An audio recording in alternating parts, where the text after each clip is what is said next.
कांग्रेस के सीनियर नेता, member of parliament Shashi Tharoor इस वक्त हमारे साथ जुड़ रहे हैं। थरूर साहब, बहुत बहुत शुक्रिया सबसे पहले हमारे साथ बात करने के लिए, हमारे साथ जुड़ने के लिए। मैं आपसे पूछना चाहता हूं कि आपने देखा तिरुवनंतपुरम को जो मौका नहीं मिला है, उसको जो सूची है उसमें शामिल नहीं किया गया है, आपको इस बात का अच्छा भी नहीं लगा, पर आपको क्या लगता है कि इसमें कुछ राजनीति हो रही है?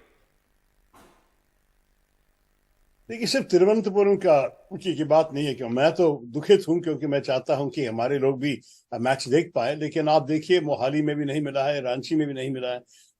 कुछ लोग तो देख रहे हैं कि इन राज्यों में तो विपक्ष की सरकार है और शायद ये कारण हो सकता है। मैं सोचना चाहता हूं कि ये सही नहीं है, लेकिन ये भी है कि जिनके पास ज्यादा इन्फ्लुएंस है बोर्ड में, उनके इलाके को नेचुरली प्रायोरिटी मिल जाता है। तो यही हुआ मेरे ख्याल में।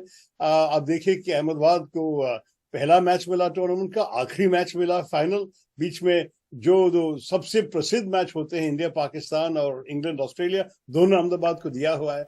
आप मुझे नहीं समझा सकेंगे कि ये बिल्कुल एक्सीडेंटल था या कोई बैलेटिंग करके कोई उनका नाम ऐसे मैजिकली निकाल दिया। मेरे ख्याल में ये तो इन्फ्लुएंस का ही सवाल होता है, और मैं इसके बारे में शिकायत नहीं करना चाहता हूं क्योंकि राजनीति तो हर चीज में है हमारे देश में, तो क्यों नहीं इसमें भी।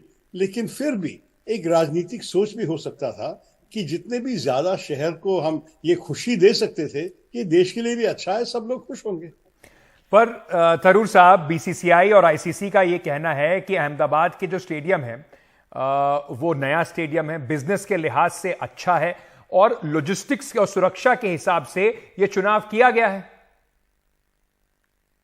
शायद मैं ये सब मान लेता हूं, और मुझे पता है कि सिर्फ भारत का नहीं, दुनिया का सबसे बड़ा क्रिकेट स्टेडियम है ये अहमदाबाद। तो मैं शिकायत नहीं कर रहा हूं कि किसको मिला किसको, मैं सिर्फ ये कहना चाहता हूं किसको नहीं मिला उनको तो उनका दुख दिखाने का हक तो है।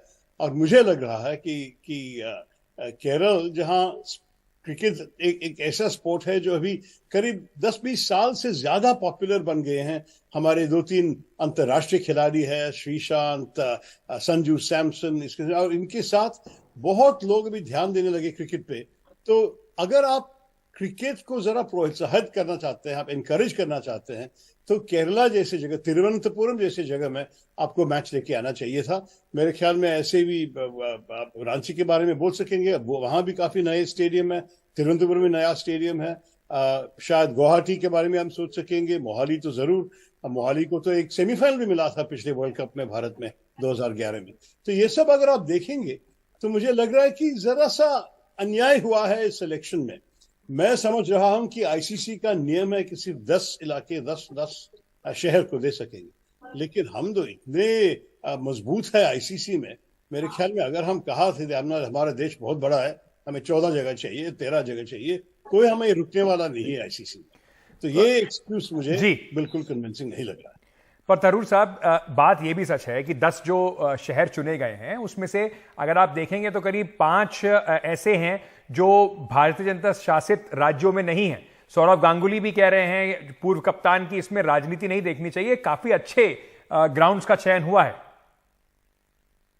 देखिए, सिलेक्शन तो अच्छे होंगे, जगह भी अच्छे होंगे, लेकिन और भी अच्छे जगह है हमारे बड़े बड़े भारत देश। लेकिन मैं आपसे ये भी पूछना चाहूंगा, पंजाब सरकार उसको लेकर काफी बात कर रही है। वो कह रहे हैं कि ये गलत हमारे साथ हुआ है, इसको लेकर वो अपनी शिकायत भी दर्ज कराना चाहते हैं। आपको लगता है, केरला से आप आते हैं, आपकी सरकार को भी कुछ इस तरह का एक औपचारिक कदम उठाना चाहिए?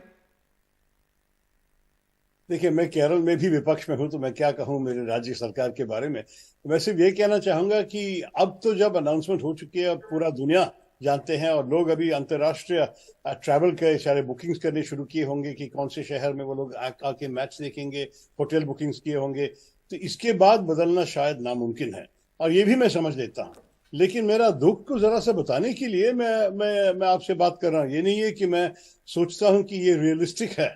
अगर एक 24 घंटे के अंदर बदल लिया शायद अभी भी ठीक है, लेकिन उसके बाद मेरे ख्याल में लोगों की बुकिंग्स वगैरह सारे आएंगे, और उसके बाद चेंज करना बहुत मुश्किल होगा। सर, मैं आपसे, ये राजनीति की बात तो हुई बहुत, लेकिन मैं आपसे, क्योंकि आप क्रिकेट को बहुत फॉलो करते हैं, फैन हैं आप, मैं ट्विटर पे देखता रहता हूं कि आप कोई भी मैच हो, भारत का हो या और भी कहीं जगह के मैच है, एशेस भी आप बड़ा फॉलो कर रहे हैं, तो वर्ल्ड कप भारत में आ रहा है, फैंस की बहुत उम्मीदें हैं। As a fan Shashi Tharoor की इस बार क्या उम्मीद है क्रिकेट वर्ल्ड कप से? देखिए, मुझे बहुत उम्मीद है, क्योंकि आपको पता है कि हमारे खिलाड़ी काफी अच्छे हैं, बहुत मजबूत टीम है भारत का। और ये भी कहा जाता है भारत के अंदर कि भारत के अंदर तो अनबीटेबल है। हमें हमें हमें हराना आसान बात नहीं है। आपको बात बताया कि दुनिया की सबसे मशहूर टीम्स, ऑस्ट्रेलिया, इंग्लैंड, जो भी है, भारत में आके हार जाते हैं हमारे खिलाफ। तो मेरे ख्याल में उम्मीद तो बहुत है, लेकिन क्रिकेट ऐसा खेले कि किसी भी दिन कुछ भी हो सकता है। पिछले वर्ल्ड कप में भारत में भी कितने सरप्राइजेस हो गए थे। आपको शायद याद है, आयरलैंड जो इस बार क्वालिफाई भी नहीं किया है, आयरलैंड इंग्लैंड को हराया वर्ल्ड कप में। तो जी। कुछ हो सकता है। मैं सिर्फ ये कहूंगा कि भारत का चांस बहुत बड़ा है। It depends on how we play on the day. Shashi Tharoor साहब, बहुत बहुत शुक्रिया।